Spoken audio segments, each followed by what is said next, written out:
Normally it switches to the next scene after that, but I guess it didn't do that time. But oh well, it is a Saturday. It is weird, and we're doing a special episode here at the Gaming Academy. Not normally on a Tuesday, but on a Saturday for a special roundtable episode, similar to what we did to the Switch 2.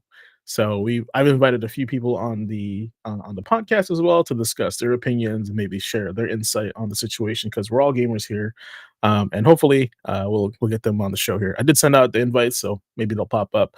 But yes, welcome. If you haven't been on this channel before, we're normally on Tuesdays around 8 p.m. to talk about video game history, uh, articles, news, all the above, and a bunch of other fun stuff for gamers like you and myself. Today, we're doing a special Saturday episode about the $80 price hike, which has been a discussion all over the internet about why games should be or shouldn't be $80.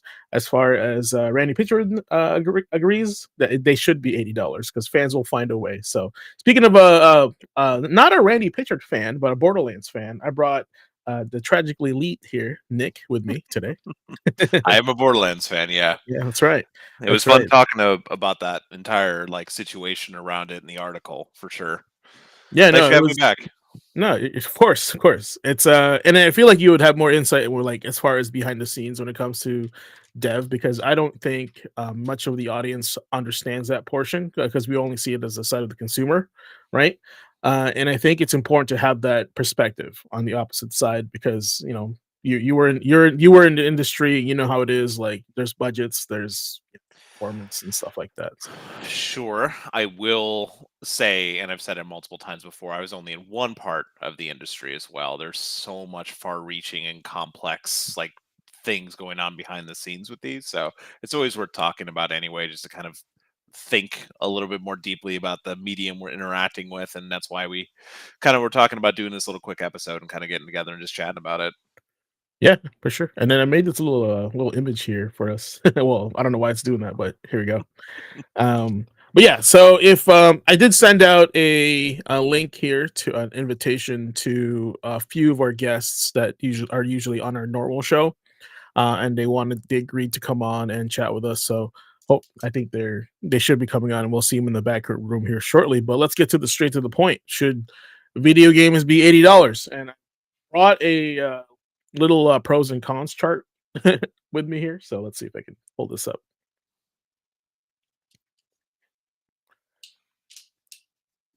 So as I guess like as we're chatting, I like to fill this out to see like kind of to see get a visual representation of our conversation. So Yeah, if but you yeah, wanna blow that up just a little bit more, yeah, maybe make us small. I'll probably have to do this.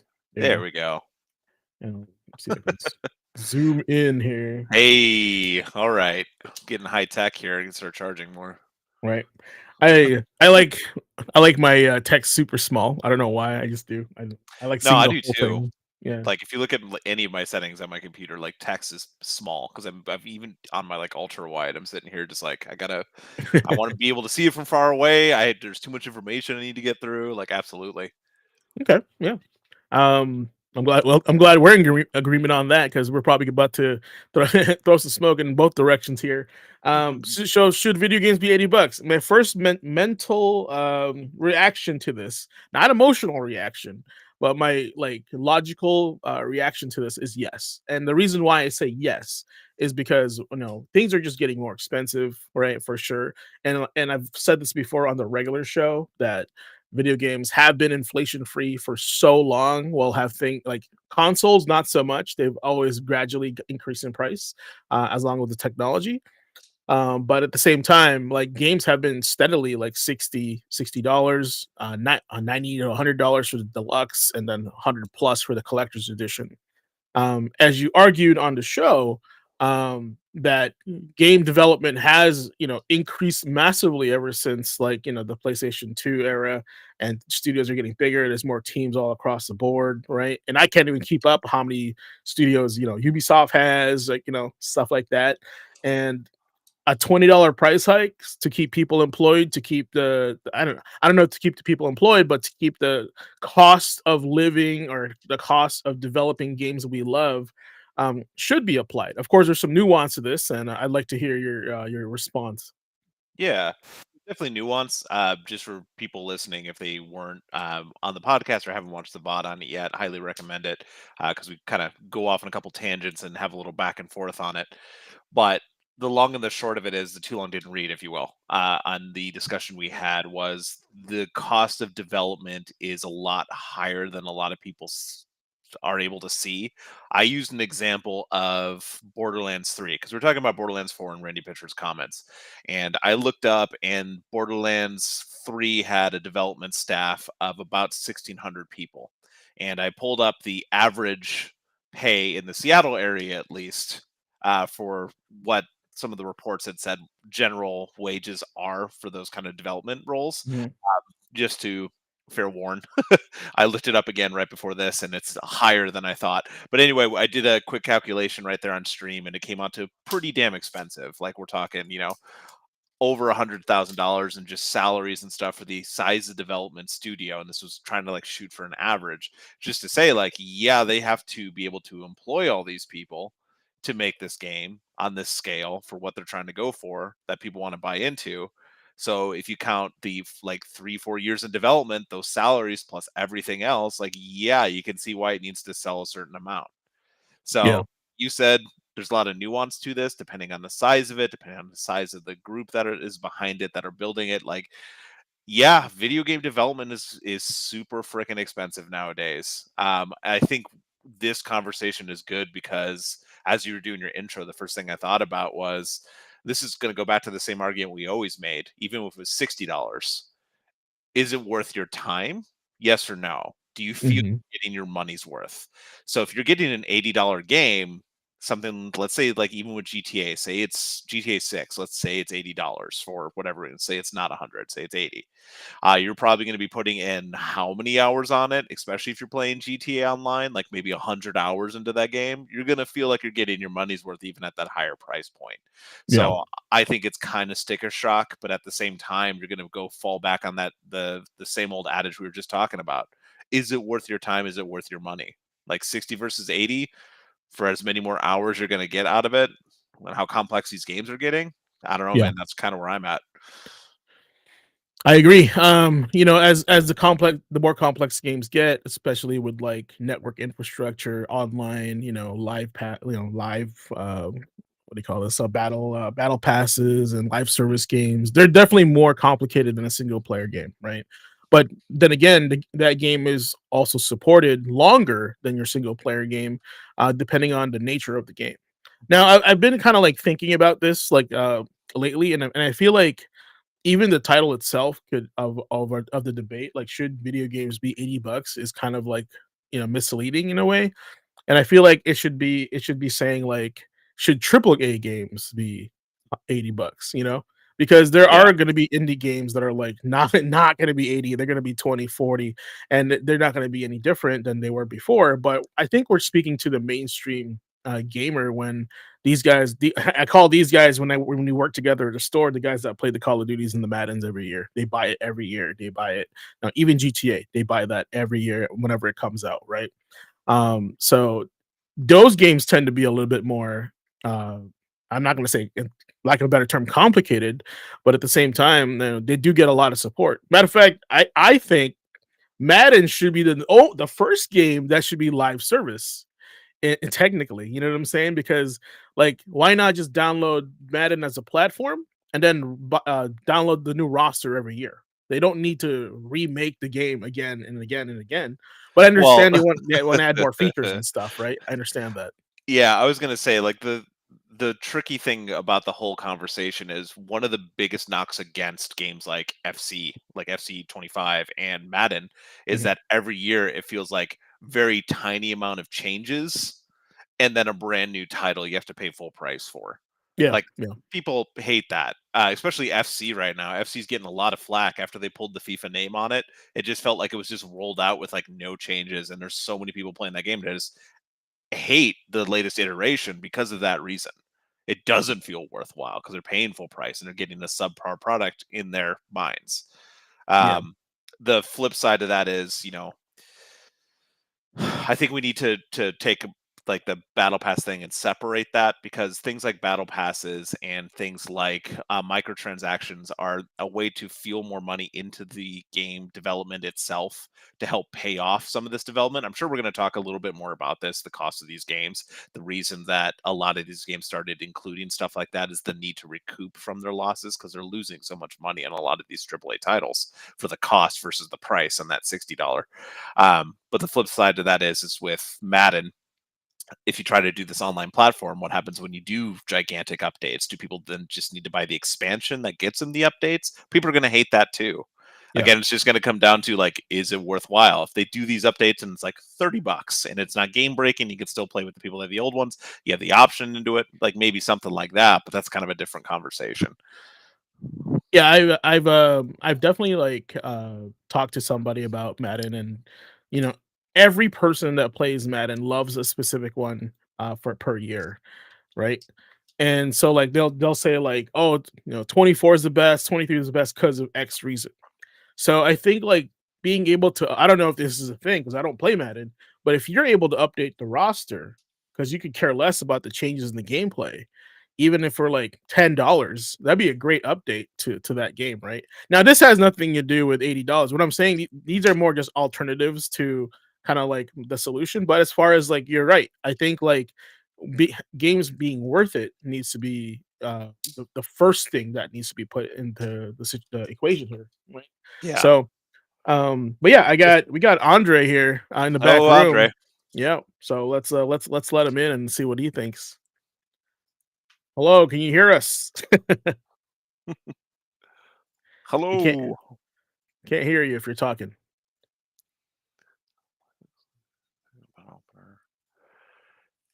If anything, while he's figuring that out, Yeah.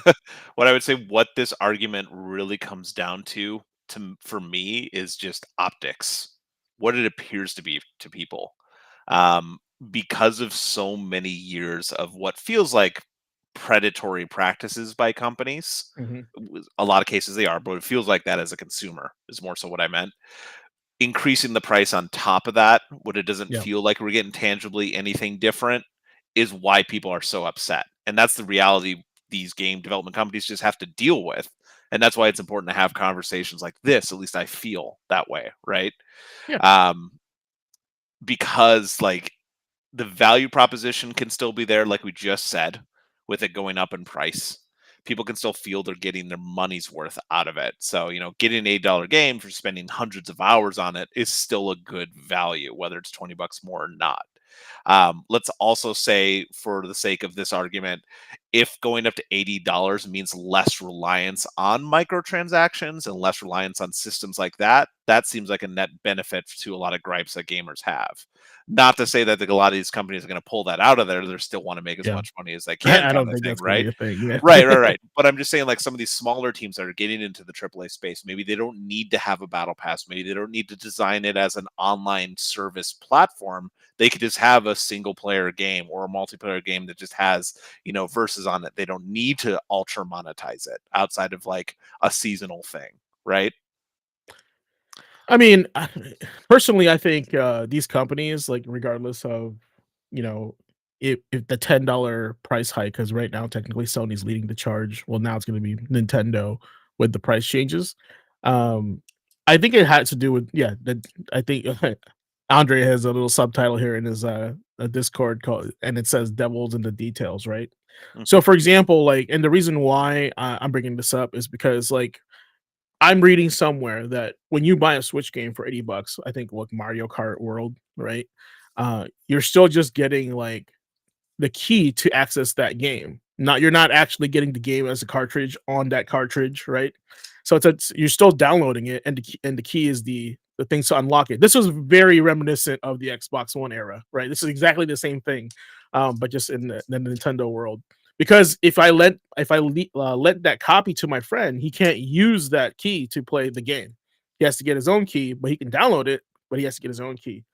So, do we really own this $80 game? So, I guess what I'm really telling the audience here is, if it's going to be $80, because I'm okay with inflation, I'm okay, and I understand the cost of development, but we don't even really own the game still.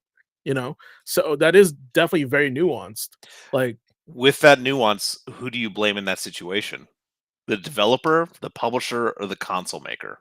well, let me it's gonna be the console maker, 100 for Yeah. sure, because they're making the games for that console, right? But also at the same time, like, if their Mario Kart World is $80, like, who is to say that another AAA title, like, like that new, Bloodborne game that they're releasing on there, is not gonna be $80 as well, because if they're gonna pay for this, they're gonna pay for that, right? It's you know Right.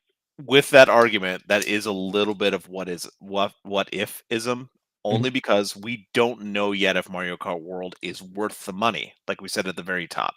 The thing is that again, it's optics. Looking at Mario Kart World, and I said this the moment we were talking about the Switch 2 stuff. Mario Kart World doesn't look like an $80 game. It looks like a half measure. It feels like the one before it, and it doesn't feel like it's that much extra content. Now, that being said, when the game actually releases and people get it in their hands, if this online platform that they're building for this Mario Kart has tons of race options and it's going to expand and all this stuff, and maybe they don't need to charge for a seasonal thing, but they just have like content people can buy the pack, like that might be worthwhile then. We can't know that. So kind of putting that entire argument on that one thing is a little tough to say. It's a little weak to me. But like you said about the game cards, that really comes down to, from what it sounds like, a Nintendo problem. Nintendo doesn't have as many options for developers for buying those carts, the size of carts, and it's expensive to go to the supersized one. So Cyberpunk, with all the money that they have and make and how much money's in that big development studio, they bought the larger cards so they could fit Cyberpunk on one of those pieces.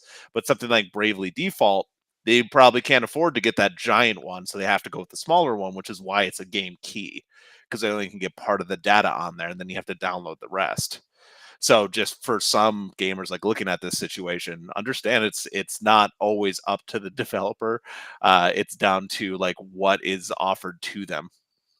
That's why some okay, of those but games, remember on the GameCube, like the mini disc, yeah, or even further back with some of the carts, like what they could actually fit on it memory wise, it's the same problem, just modern.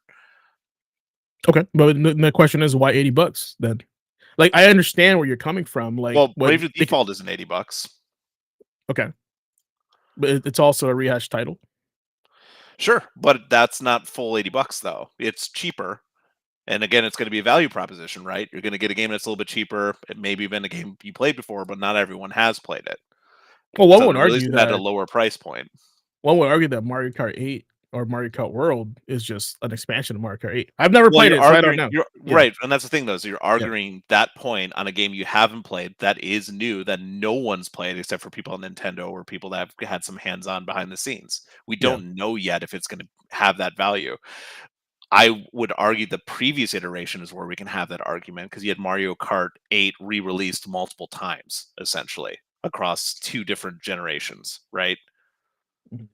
So that's different. That's definitely different. Just because what we've experienced with the previous title, it's kind of shading. Again, optics, what we've experienced is all we have to pull on. So I'm not poo-pooing what you're saying at all. Just saying like No, it's a little early to kind of like say whether or not Mario Kart World is going to be worth that price, if it's worth knocking on. We have to see. I So don't using something that's released already is going to be probably a better use of this argument. yeah. So we'll want to pull that up. Let me pull up all the I don't game think key. I don't think there's a difference when it comes to, um 'cause, like, if it's a brand new like, we're only referring to brand new games here apparently, right? So, because I put over here, should be triple A titles, which means, like, brand new games. Like, for example, Lost Souls aside, right? That's a new game that's coming out. Should that be $80? We don't know, right? Or maybe, like, Borderlands 4 is a great example because it's got history, of being a triple A title, and it's gonna be on the next best system, right? This is the first jump to the PS5 and Xbox One, so technically it is a next generation game. Very similar to, like, the PlayStation, exclusive titles that are like $70, like Stellar Blade. Those games never came out on the PS4. This is specifically for the PS5, right? So they had that $70 price tag on it. So it's hard to say because right now we're like in this stupid like remaster era. So it's kind of so if we're using that argument, I understand that.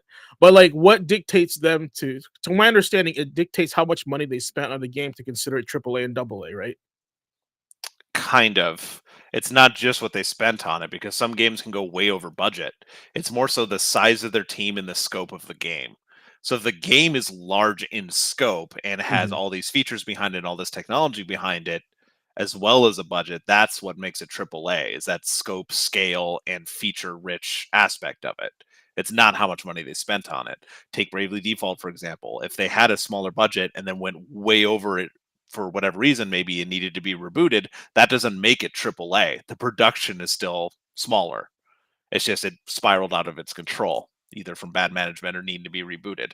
So that's different too. Again, that nuance is something that needs to be said. So it's first party titles, it's AAA titles. It's these games that are supposed to be big in scope, big in scale, like fully immersive worlds kind of thing, where you have to put that much into it to make it these big productions.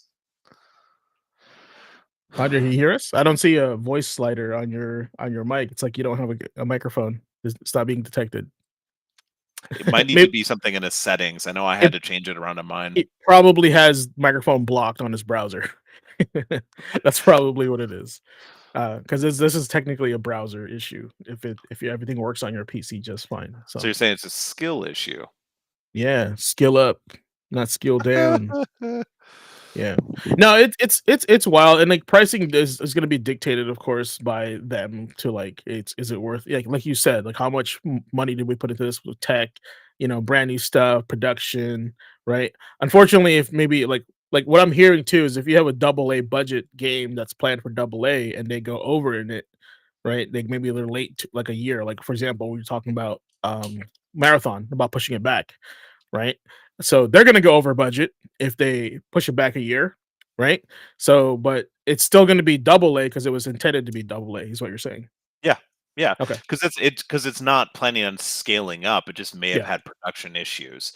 A better example would be something like what's a uh, there was a game recently, like Captain Blood. That was not a AAA title, and that's been in development hell for how long? I don't know. 10 years or something like that. Multiple issues, publisher rights, pushbacks, cancellations, like all that stuff. The total cost on that is going to be really, really high, but it wasn't meant as a AAA title when it was in production. Um, Part of this whole conversation and the nuance behind it too is, for me at least, there's so many teams now, and this last, like, I want to say 5 years especially, we've been kind of reconnecting with indies again and titles that had smaller teams and smaller scopes, the quote unquote double A stuff, that are just doing so well and being received so well because they're run well as businesses, as teams, or they have Hmm. uh, their scopes figured out early, right? Yeah. Oh, I can mean, you hear us, yeah, Andre? yeah, I can hear you guys. Awesome. All right, Yes, sir. welcome. Welcome, welcome. All right, so, yeah, you probably heard a little bit about it. Should video games be $80? Video games being $80. Okay, so man, this is okay. This is a topic that's been kind of in my head for a bit. Honestly, no. And the reason why is because games went to $70, and that was like what 5 years ago. And remember, like I'm a youngin'. Like I was born in '95, so I'm almost gonna be 30, and I was kind of around there during the 7th gen because y'all remember when games used to be $50 to Oh, yeah. era, and then they Oh, yeah. shot up to like 40 60. 49.99. Yeah, yeah, yeah. They shot up to like around $60 around PS3. I think that was like fine because it was like okay, it was the economic recession, so it's not the worst thing.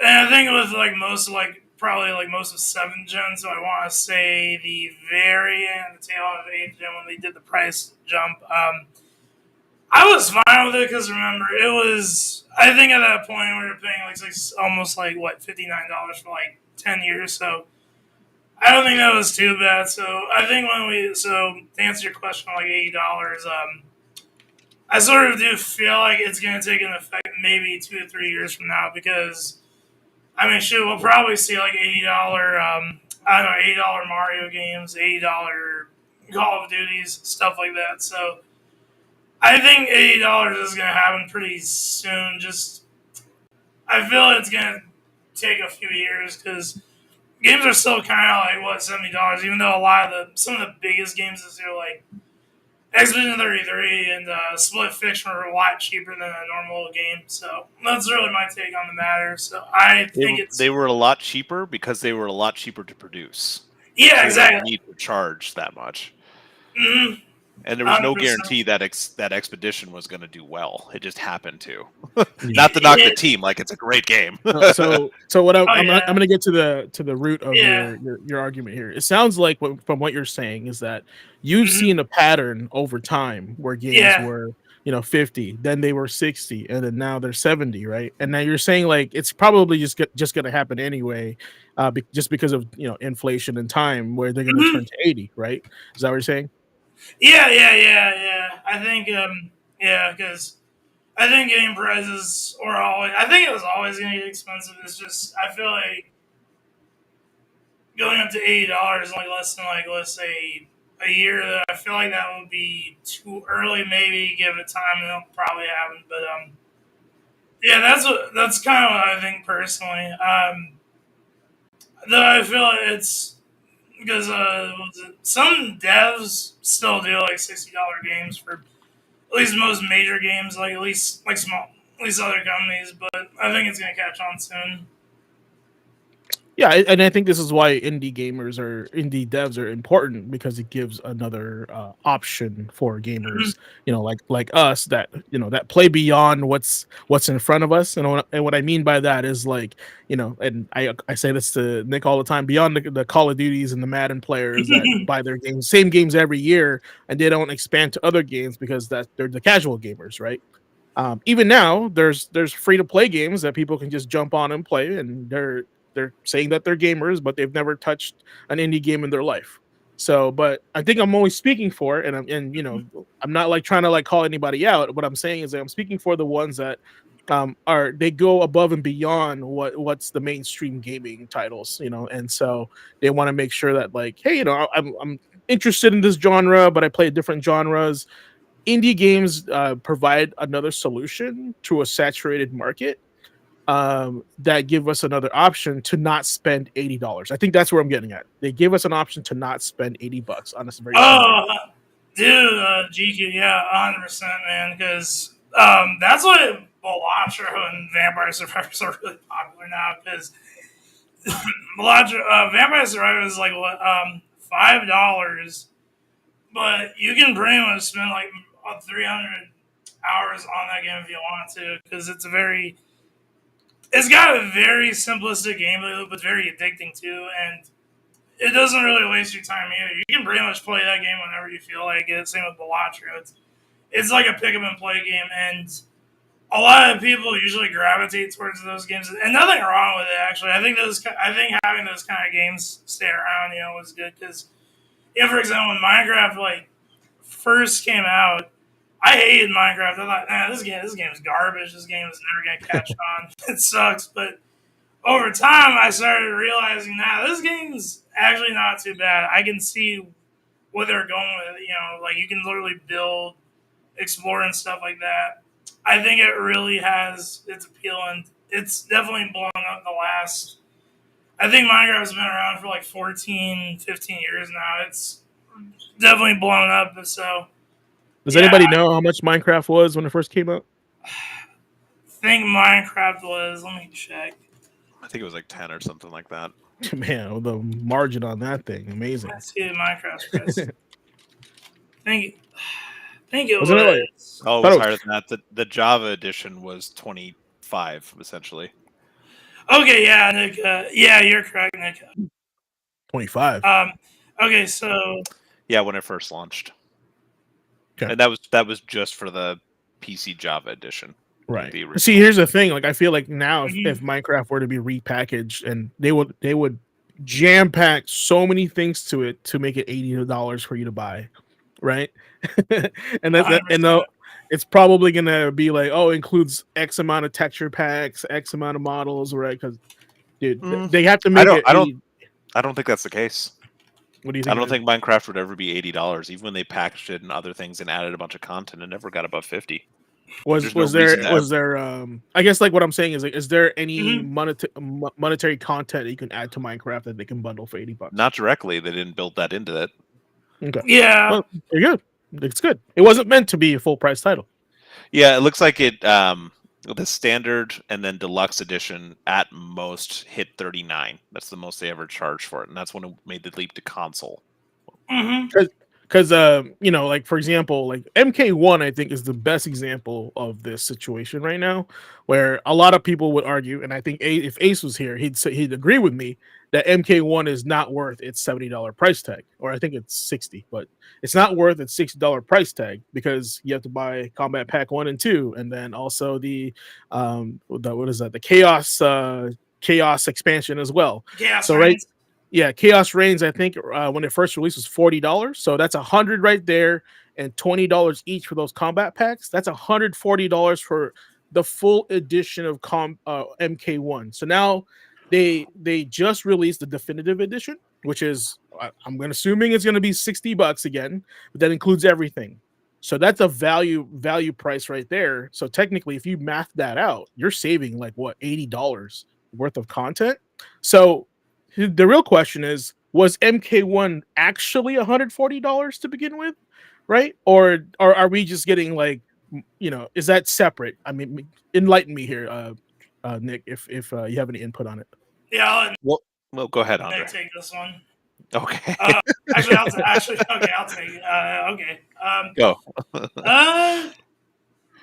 Yeah, with NRS, man, like, yeah, because they've been doing DLC for years. I think they got they've been doing the pre-order characters since like what 20 KX, but no, but I think like waiting for Mortal Kombat okay. With Mortal Kombat 1, yeah, like I skimmed it entirely because I wasn't really the biggest fan of how NRS was doing their business practices, and really like and like what you said about about like the value proposition of like game of being 100. Let's see, paying for $140 for all the content versus like getting the game way later when it's finished. Yeah, I think it's probably for the best just to wait on a game like that because like fighting games now usually, because back then fighting games were fairly cheap, but they got a lot more pricier over the years. Like Tekken 8, for example, $70 game, but like the season pass is like I want to say $40 to $50 around that. At least the first game was the first 4 characters. So I kind of waited until like all the characters got revealed, then got it that way because some people are like really big, some big fighting game fans. They want to like get on the game right away, and that's fine. But like a lot of consumers, usually with casual, I think they'll usually play a fighting game for a bit, and then drop off, and only come back on like DLC characters come out. Like for we got the like what was it? We got the T-1000 Terminator, and that entices a lot of people to get back in. The same with Takeda, so when you get that character that people really love, they'll go back to it, but they won't stick to it fully. That's what I'm trying to get there. But yeah, and but yeah, also with MK1, like a lot of people, I think, are really waiting on for the best, especially as being like someone that used to buy all their games like day one. I think I saw it around MK11 because I bought That's pretty much how I feel about the matter. But I'd say with certain companies. Andre, when did you stop buying MK games day one? MKX. I think MKX was the last one I got day one. Okay. Let me ask you this. Why did you stop at MKX? Why I stopped? Okay. I think logging Goro behind pre-order bonus really bothered me. It still kind of does, and the fact the game has like easy fatalities, I was like, something's really not right here. I think they're propping up something, and Okay. at the time I liked MKX, but I think once they did the next combat pack, I was like, yeah, I think they're starting to get kind of greedy with their games, and eventually, yeah. So what I'm hearing is that they didn't give you all the characters, and you had to pay more money for more characters. Yeah. Okay. Now, was that they kind of did that in MK9, right? So they added Freddy, they added like Tremor, not Tremor, it was like some other two characters, I think, Hmm. in MK9. Um, did you buy MK9 launch or complete edition? Oh, launch, because I bought the game at launch, and launch price of MK9, I thought it was worth it because at the time it was yes, I played MK versus DC years ago. It's a guilty pleasure game, but it sucks. I'm sorry, MK versus DC is not a good game. It's it's fun, but it sucks. MK9 was like the redemption. Um, MK9 was definitely what I wanted out of like a new Mortal Kombat, and I'd say it was definitely worth its price on launch. And when they did do characters in the GQ Nick, it was like months after the game, so I didn't have a problem with it because the game had an excellent launch. You know, you had the towers, you had tag team combat, you had epic story mode, you had a fairly pretty good character roster with a lot of all the classic characters, and along with having Kratos as a guest character on the PS3 version, I'd say it was definitely worth its price value. Worth its value. Oh, also the crypt was excellent too. The crypt was really damn That was good. pretty cool. Yeah. Yeah, so I was like, yeah, that I think that was an example of a fighting game that was definitely worth its price, even if Okay. you didn't get the collector's, even if you didn't get like the Game of the Year edition. That's all I gotta Okay. say. Understood. All right, we How got. much? Sorry, go ahead. Sorry. Can I jump in here, or were you moving to the next point? Nope, go ahead. Just to ask real quick, how much were the combat packs on their own For We're Mortal talking about Kombat, MKX or for MK9? Mortal Kombat 1? Because that's what we're arguing about right now. How much was the cost per combat pack? I think it was $20 for one combat pack. No, 30. And how many characters did you get?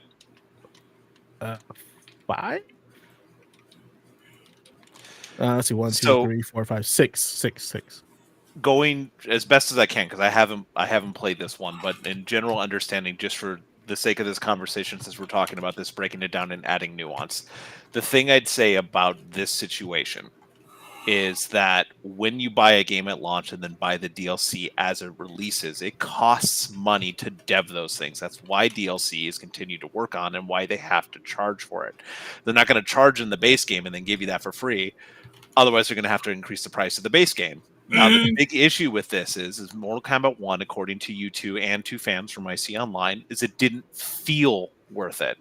Now, if it felt worth it and the content packs felt worth it, you'd be okay with spending Yeah. that money, which is the crux of this problem at the It's the very quality beginning. of the game. yeah, Right. It's the quality, it's the value Content. proposition. Yeah. Plus, the thing about definitive releases are they're repackaged with all of it together because they don't have to spend more money on deving for it. It's already been completed. It's value because that dev is completed, and now they have a chance to capture new players with that, or people like Andre, for example, that maybe held off can now get all the DLC because they heard about a character. Like I personally would love to play Conan. I'm gonna play, I'll get the definitive edition down the line when it's cheaper because then I know then I've got that much more value packed into it. Again, it's that perception. It's that value proposition then. So I can understand getting upset about it, but again, it's one of those things like when a game isn't released yet, it's really hard to say whether or not it's going to be worth the $80. We have to see when we get there, and then the market will have to adjust. Or what we've seen now with a lot of companies is they're having to downsize, they're having to rescale their efforts, they're going to have to change up the way they approach these games with successes like indie games like Expedition 33. Being able to have a more focused title, maybe not have to spend as much, which means they can bring down those prices, don't have to charge AAA prices. Now, when you get to a first-party team, like Microsoft is going to be increasing their games to 80 this holiday season moving forward. They said on their first-party titles. Those are presumably the ones that are AAA titles, right? So these are the ones that are that big, epic scale that need to cost that much. Just to pull up a quick example on this. So I pulled up the ESA, which is the Electronic Software Association. They did an industry report for 2023. So this is about a year behind, but it's still relevant for the cost of things. According to this, talking to devs across the industry, the average price for developers on the software side, so this doesn't include like video game retail workers like James and I were, because they get paid a lot less, but the average across all the states is about 91,000, and that's including benefits as well. So that's going to, move or not including benefits. Sorry. If you include benefits, it's going to be higher. So if you're talking about those salaries on a very large team, something like, again, if we pull up Borderlands 3 and that had 1,600 people, you're spending, $150 million a year just on salary for all those devs. Now, there's going to be nuance and variability in there. We mentioned before, like the senior members are going to be paid more, the junior members are going to be paid less, but it's still relevant for the amount of effort it took to build that game. That's why it had to cost what it did. And then the cost to dev those DLCs, that's why they cost what they did. Like, that's all part of it. Now, we can feel that's not worth the value. Absolutely. That's fine. There's tons of people that trash the story, myself included, So yeah, that's when we can get into that argument. But I think for this Mortal Kombat 1 example, it's just like a little bit of nuance there. Like, we didn't feel it was worthwhile, but it could have been worth that price. I just feel like every game needs to be dissected because well, and that's the big problem with the title of this entire thing. Should video games be 80? It's like, should certain video games be 80? Exactly. Yeah. And let's be fair, even when video games were 60, they were still doing the same practice to us. So. Oh yeah. Yeah. Absolutely, 100%. Yeah. All right. It's difficult, and that's why we're having this conversation, because people need to know, or at least gamers should be a little bit more nuanced in their understanding going into this. Not every game is going to cost this much. It's just not. Not all games are created equal. Exactly. All right, Blue, welcome, man. You finally made it. Yeah, sorry about that. I had to take care of it. I thought it was good. Hey, Andre. You guys don't... we can hear you. You sound great. Thanks. So should video games be $80? I have a very, very mixed feeling on this. I don't say a lot about it, but I will address a few things first of all. The current $80 will most likely affect games that think that they can get away with it. So stuff like EA Sports will definitely be $80. They know they have a entrenched audience. Same thing for like COD and other stuff like that. My issue with the $80 is this will affect the overall industry negatively, because what happens is that $80 does dip into what I will refer to as the luxury item spending that everyone has in their head.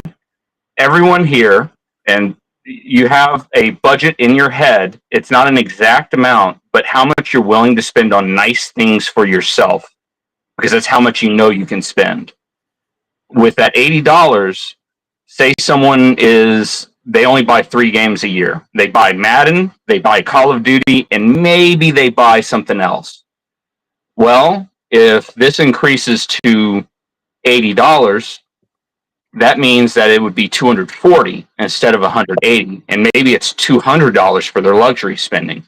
This will have a knock-on effect overall for the industry, because it'll constrain that spending. Do you understand what I'm saying? Mm-hmm. Yeah, I'm here. I'm following you. And so that's like the first point, and that's a negative, but I understand how they will be able to justify it. Here's a positive that kind of died during the $60, because people aren't aware that it used to be $90 and $80 back in the day, before like 2006-ish.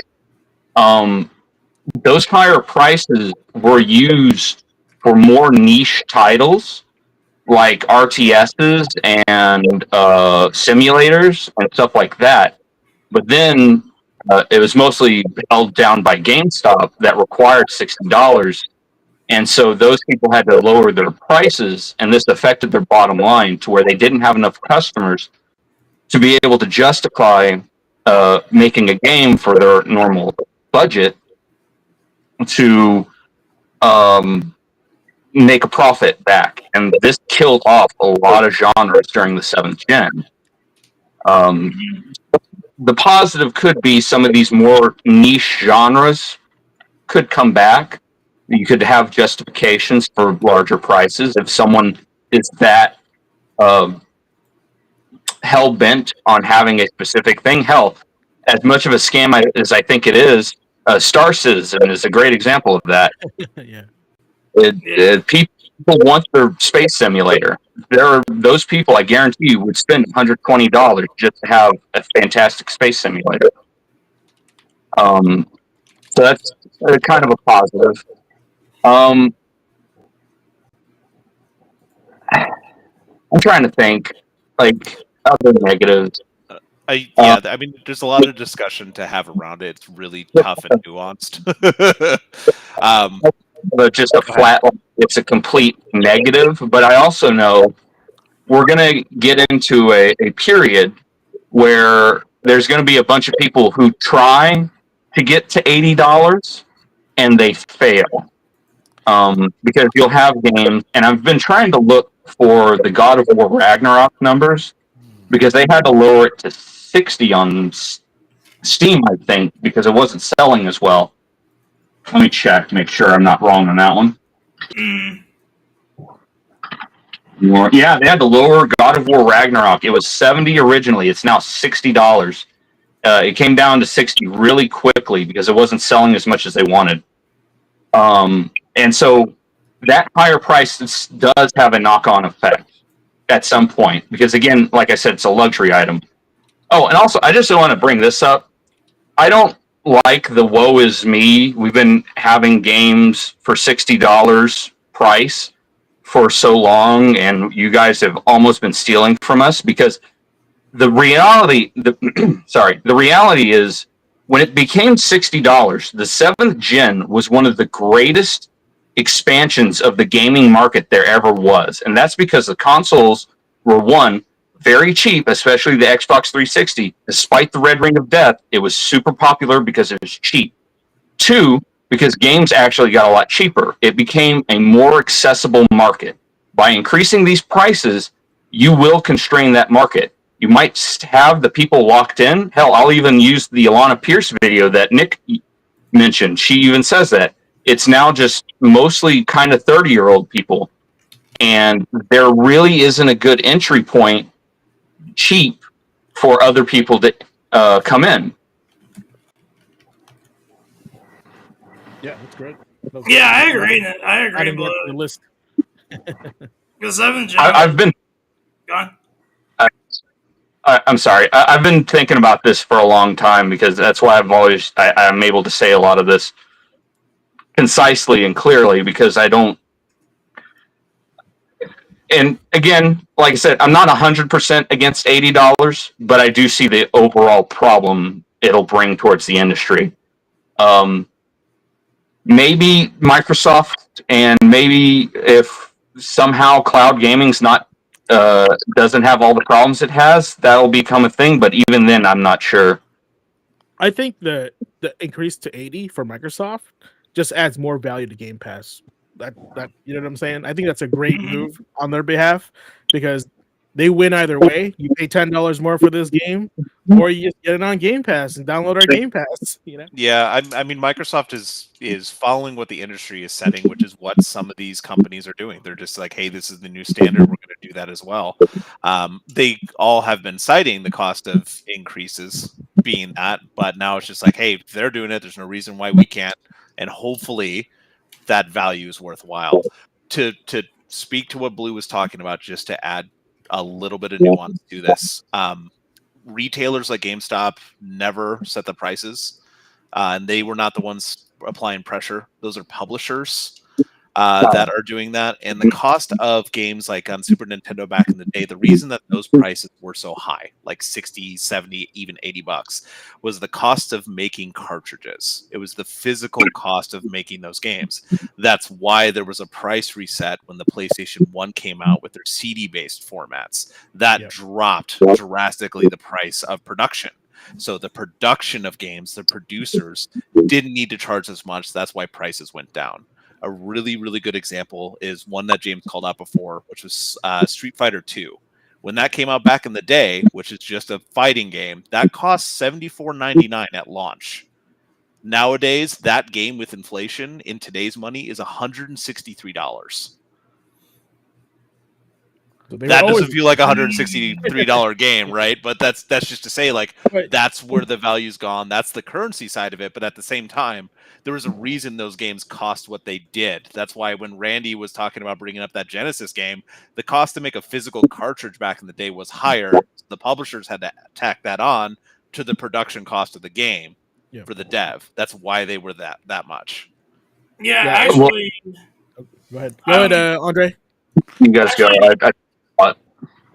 Actually, Nick, that's actually now that I think about it, I think maybe that's kind of why games aren't getting physical releases as much anymore, because it's getting a lot more expensive to make discs. Like, now that I think about it, yeah, that actually could be Well, the case. and like Blue said, at the same time, as much as I can say that, and that is an absolute truth in this industry, the flip side of it is some companies, and again, like Blue said, some companies will take advantage of this. There are bad Oh, players in there, and there's publishers like EA where they don't need to charge more because of the cost of production changing or the game being rolled over to the next year doesn't have the associated cost to develop it because they can automate so much of it now, but still charge full price. That's when you have a bad faith actor, and that's when we're starting to feel as gamers and as consumers like, hey, this is definitely not worth the money. Why would we be in charge for this lackluster product?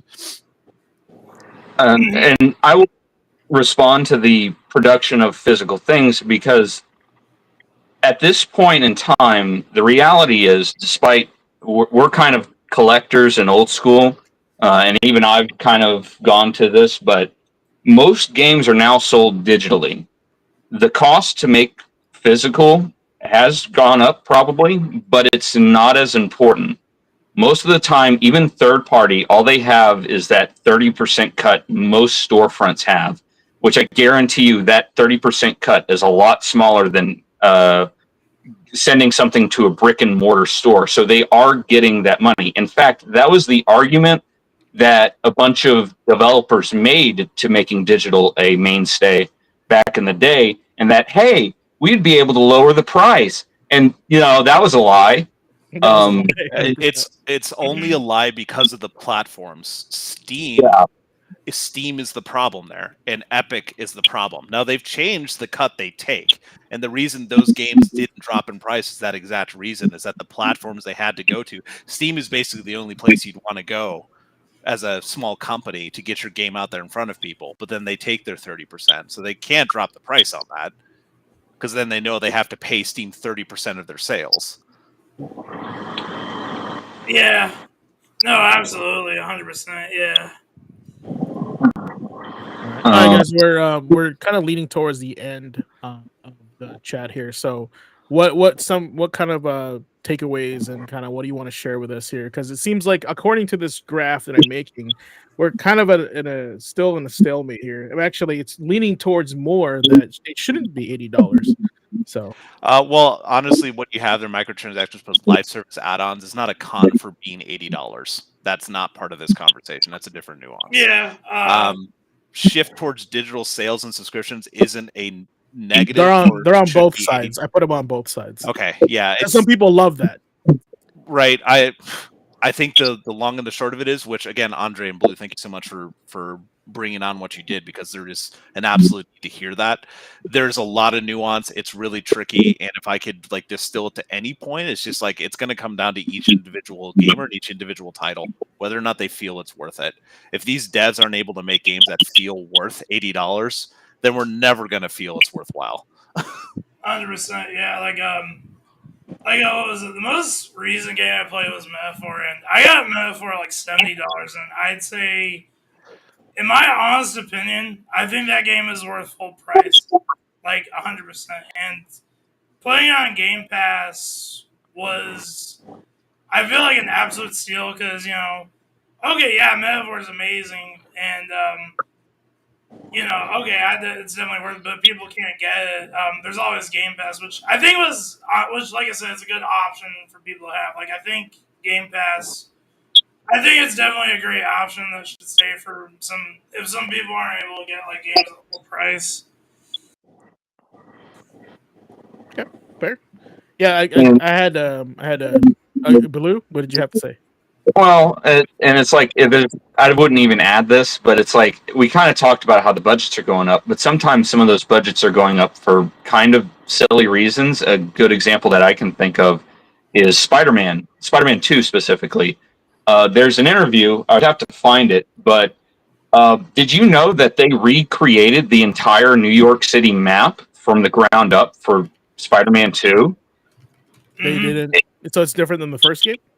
It's slightly different from the first game. It doesn't feel different, but it does. When I mention that to people, they're surprised because most people don't notice. I think the main map is a little smaller and some things are cut out, but it's mostly the same. But they rebuilt it from the ground up. And that's not so much a thing against the price, that's more against what I feel is a lack of good management of time and resources. They could have focused on building out around the map instead of rebuilding the entire map. Yeah, but that's my opinion. Maybe there's something that they had to do that for, but it was always something that stuck in my mind as something silly. Or, for example, Nick might find this one interesting. Hey, Nick, how many developers do you think worked on Assassin's Creed Valhalla, not including like translators and writers? I don't know. We got to be getting, if it's Ubisoft, got to be getting close to 2K at least. 5,400. 54. Whoa! No wonder that game felt so bloated. It's one of those things where it's like, and then it feels bloated. And so it's like maybe having that many and you could have made a smaller game that would feel more concise would be better. But again, that's not really a thing against the price. That's more of specific developers doing silly things. Right. Yeah, because if anything, they're trying to make it feel it was worth more than $80 at that perspective. Yeah. Ubisoft, man. Assassin's Creed Mirage has over 4,000 people. Jesus. Holy crap. Why are so many? One of these budgets are you brought that up high. on Blue. I had to look up and see what Mirage Mirage is was like- at. I did a search here. It says on average it costs about $150 an hour to make a game. It's crazy. Jesus, yeah, like Ubisoft, man, like I don't think I'm the only one here that thinks this, but I think they've been going downhill for a while. Like I think they've been kind of dipping in quality since I want to say when Watch Dogs 1 came out. That's just me personally. I was like, disappointing game, but maybe Siege. I think Watch Dogs 1 the Siege was when they were like starting to dip in quality for me, but man, boy. Look, James, if I have to say anything, man, $80 is perfectly fine for a game as long as it's finished. I think there's too many times where we're getting these full AAA games where, the cost of development, all the things that I brought up before are like the reason why they're that price. But if we're still getting unfinished, buggy games right at launch, or they're trying to rush it out the door if it's not, like Blue said, managed properly, then it's never going to be worth $80. Yeah, give me a full finished game. And then if there's extra content, I'll pay for it if I deem it's worthwhile, kind of thing. But yeah, man, it doesn't help the industry that, again, a few bad actors are releasing these incomplete games for full price that are having like heavy monetization. I mean, even remember Diablo Immortal when that first came out, the amount of pushback that got because of its microtransactions. But that made so much money for that company. It's still sold. Which is an indictment on us as players as well. Remember I dropped that factoid like a month or so back? Like 58% of all transactions on PC were like DLC and digital like bonus content. Stupid. It's the whales, man. Those mobile games and the whales. Sony just put out their financials. Well, every company's put out their financials the last couple of weeks. Sony now confirms that on their gaming side, I want to say it's like 54%. I'd have to look at it. Is from the wording is aftermarket sales or something microtransactions. Now, the key thing there is most of it's like from Fortnite. It's not from their own service stuff, but still, that's a lot of money. Like if 54% of your stuff is coming from that, I don't blame trying they're gonna keep doing it, and they're gonna add more. And this is why like all these live service games are failing, but yet they're still pushing the live service stuff in our They got direction. to turn back on Bungie, or they're going to put a bullet in Bungie's head if Marathon fails. They spent $3.7 billion and have not made a cent back on that. Oof. That's pretty bad. Yeah, that's Destiny 2 just wasn't doing good after if it gets delayed another year and they go back to the drawing board and add maybe a PvE mode, are they still going to sell it for the rumored $40, do you think? Or is that going to go up in price? I think it's going to go up in price. Right. That is still never going to be worthwhile. I don't know, if they can release it at this point without doing like a serious they would PR have to overhaul on it. They would have to add a story mode to that game and then call it something different now. Yeah, they got to call it something different too. Like, I don't know, Marathon 2. Yeah, it's gonna be called Destiny 3. That's what it's gonna be called. ooh. All right, guys. All right. So, I guess key takeaways. I don't think consumers are ready here for the price hike, but at the same time, it is unavoidable. It has to happen. But at the same time, these devs and these publishers have to hold responsibility for the quality they put out, because ultimately, us as the gamers, we control the market, and we decide to whether if a game is $80 and it's worth it. So I think we'll leave it at that. I appreciate Blue and Andre coming on and chatting with us. Hopefully to have you guys on the Academy sometime as well. No problem. No. All right, and I guess Nick, you have any last key takeaways from our chat today? I said my shit, but I really appreciate putting voices to Blue and Andre. So good to hear from you guys. No problem. It was fun. Yeah, I mean, with that said, I think $80 is inevitable, just like Thanos. But at the same time, just like this key point right here, it puts pressure on the publishers and the developers to make good quality games. So it would make that $80 purchase worth it. And with the invention of social media and the internet, how it's very important to have good reviews for your games these days. All right, let's call it a day. Enjoy your Saturday, guys, and hopefully we'll see you guys Tuesday night. All right, see you guys. All right. Later.